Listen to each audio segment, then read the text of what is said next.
Grabe na tong lot-lot. Bagong Pula. Kiss mo. Okay. Bagong love. Oh my gosh. Grabe na tong lot-lot. Bagong love. Pula. Kiss mo. Okay. Bagong love. Welcome back mga kaaltab. Ito na naman po ang inyong lingkod, si Mr. Destiny. At magbibigay po tayo ng pinakamainit na update po ngayon sa social media. Ito po yung pinaka-latest na kung saan nga po ay talagang pinag-uusapan ang video na nakakatuwa naman po si Yaya. Hindi po ba may Lucky Yaya Lot-Lot. Alam niyo, sa totoo lang po mga kaldab, rinig nyo naman po sa video na sinasabi pa ni Alden Richards na i-post mo yan.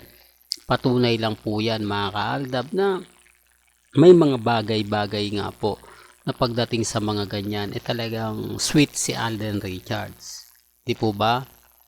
Ito nga po ngayon mga kaldab, pumutok na yung balita.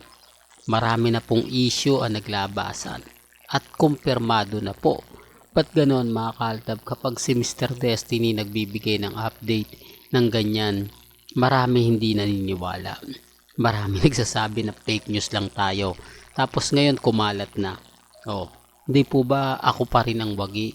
Ako pa rin po ang panalo. Kahit sabihin na natin na kumbaga huli ka na kumbaga nauna ka kasi Mr. Destiny. Hindi ka kumbaga sumasabay sa kanila. Kumbaga yung mga update mo, unang-una hindi ka panipaniwala sa mata ng mga basher mo.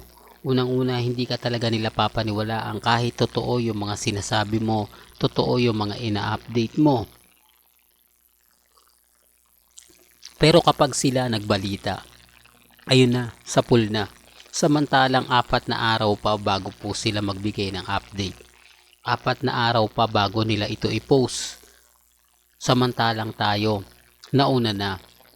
Pero ano nga po ba nangyari kay Mr. Destiny?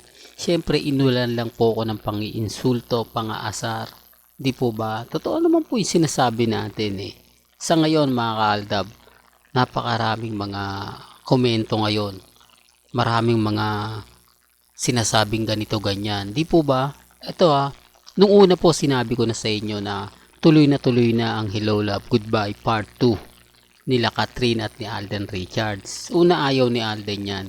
Kita nyo naman po, sino nga naman po makakatanggi kung ang mga bumibisita kay Richard Polkerson, sila Joros, di po ba? At yung mga ilang mga cast na kasama ni Alden Richards sa Hello Love Goodbye at sinasabing wala naman po talaga silang project. Si Alden Richards po yung tipo ng artista na mabait. Di po ba, nakapag humiling ka sa kanya at kaya niya namang ibigay, ay gagawin niya. Di po ba? Kasi nga po walang project eh. Tignan nyo, may pelikula po ba si Maymay?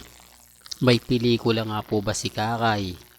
May pelikula nga po ba si Lovely, si Joros, si Jeff? Di po ba? Pero si Jeff nasa Batang Quiapo, si Joros. Ito yung sinasabi ko mga kaaldab na pagkaibigan kasi ni Alden, mas madali niyang yung matulungan. Tapos sinabayan pa ni Cathy Molina. Oh, wala na. Kaya nga sabi ko sa inyo mga kaaldab, medyo nakumbinsi nila si Alden Richards. Kahit sabihin na natin na hindi maraming project si Alden eh. Pero sabi nga po daw ni Direk Cathy, makapaghihintay yan. At eto na nga po, kailangan paingayin nila. Pero hindi pa po ito dito nagtatapos dahil kapag sinimulan yan, kailangan wala na nga pong kumbaga commitment si Alden Richards sa labas. Gaya nga po ng Pulang Araw at yung pelikula nila ni Heaven Paralejo. At si Catherine nga po daw nagiging stepping stone ni Jericho Rosales mga kaaldab. Dahil ito nga po raw ay may kumbaga comeback movie na pagbibidahan nga po ni Catherine. Kaya nga po pala laging dikit na dikit ang mga kumbaga masabi natin si Jericho kay Catherine at marami naman pong naglalabasan na photos maliban lang po kay Alden Richards. Sinasabi ko lang po ito para lang klaro, para lang po sa kaalaman ng lahat, di po ba? Kasi kapag ako talaga ay nagbibigay ng balita, sinasabi nila fake news. Ngayon, di po ba naglalabasan yung mga ganyan, sunod-sunod yung pagpopromote ni Jericho, tapos si Catherine, may bagong project sila ni Jericho. Hindi ko to pinopromote, gusto ko lang po ipatunayan sa inyo na yung mga ina-update ko 101%. Di po ba totoo? Hindi naman po sila pupunta sa channel natin para sabihin tama pala yung sinabi mo, Mr. Destiny. Akala ko kaya lang nag-iingay si Jericho Rosales dahil gusto niyang bumalik sa showbiz. May project na po pala at nakapirma na ito ng bagong kontrata sa mga gagawin niyang pelikula sa iba at kay Catherine. Ngayon mga kaaldab, napapaisip sila, saan mo nga kasi yan Mr. Destiny nakukuha yung mga update na yan? Sino nga po ba source mo na nagpapatunay na mga legit yung mga binabalita nyo? Sabi ko nga po sa inyo, since 2015 Alden fanatics na tayo, main fanatics na tayo, o Aldab na tayo. Kaya nga po mas marami tayong kumbaga nakukuhang impormasyon. Galing din naman po sa mga Alden fanatics, galing din naman po ito sa malalapit kay Richard Paul Quezon. Hindi po ba? Kaya lang siyempre, bakit naman po ako paniniwalaan? Unang-una, Aldab ako. Pangalawa, galit ako sa may mga hidden desire kay Alden. Pangatlo, yung Blue Hearts, inis na inis sa akin. Pang-apat, sila Nate Gonzaga at lahat ng malalapit kay Alden na galit kay Mengay. Kaya nga sabi ko sa inyo mga kaaldab, yung mga ina-update ko, yung mga sinasabi ko, talagang mapapaisip po kayo ng gusto kung bakit po hindi tayo pinaniniwalaan. Siyempre mga kaaldab, lagi kong pinapaliwanag to, lagi ko pong sinasabi. Ang problema lang po mga kaaldab, galit sila. Ngayon alam nyo na po na tuloy na ang Hello Love Goodbye Part 2, na kung saan nakala nga po natin hindi na nga po matutuloy dahil sabi ko nga po sa inyo, marami kasing project si Alden, maraming trabaho, hindi niya talaga magagampanan. Pero mahusay po talaga magkumbinse si Direk Cathy Molina. At syempre yung mga kaibigan ni Alden Richards na walang project, di po ba? Syempre kapag nagkaroon ng pelikula, magandang budget ang makukuha nila. Yan ang sinasabi ko sa inyo mga kaaldab. Dahil lahat po ng aliporis ni Direk Cathy talaga naman pong kinausap si Alden. Di po ba? Sabi ko nga po sa inyo, sino nga po ba si Alden para tumanggi? Lalo na nga po sa mga taong nangangailangan. Di po ba? Financially. Tapos sasabihin nila sa akin, puro hula-hula lang daw ako. Lahat daw ng mga sinasabi ko hindi totoo. Wala naman pong problema. Pero gaya ng pinapaliwanag ko, since 2015, Alden fanatics na tayo.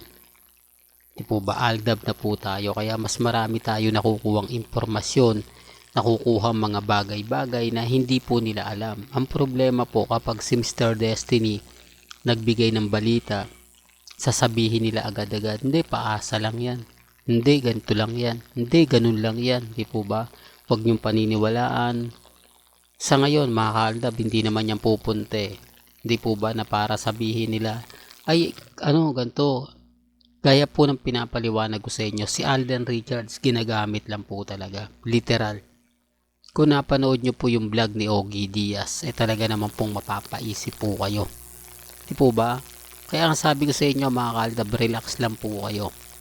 Maging matatag, maging kampante. Ngayon, lumabas na rin ang tunay na katotohanan na si Alden Richards ginagamit lang po ni Catherine at ni Jericho Rosales para nga po sa pelikula ng dalawa. Malamang mauna pa po talaga yung pelikula ni Catherine at ni Jericho. Sumusunod lang po si Alden. Para nga po mas mabango, para nga po mas klaro kasi marami pa pong project si Alden Bukod po sa Pulang Araw, may pelikula pa sila ni Heaven Paralejo. Next, na po yun? Hindi ko lang alam kung December o November ipalalabas, o sabihin na natin October, November ipalalabas ang Hello Love Goodbye Part 2. Well, hanggang dito na lang po ang ating latest updates. Kaya kung gusto nyo pa po ng pinaka-latest at sariwang update, abay tumutok lang po kayo dito po sa channel ni Mr. Destiny para updated po kayo sa mga bago at sa mga latest na i-upload po natin maya maya lang. Hanggang sa muli, salamat po sa panonood at pakikinig.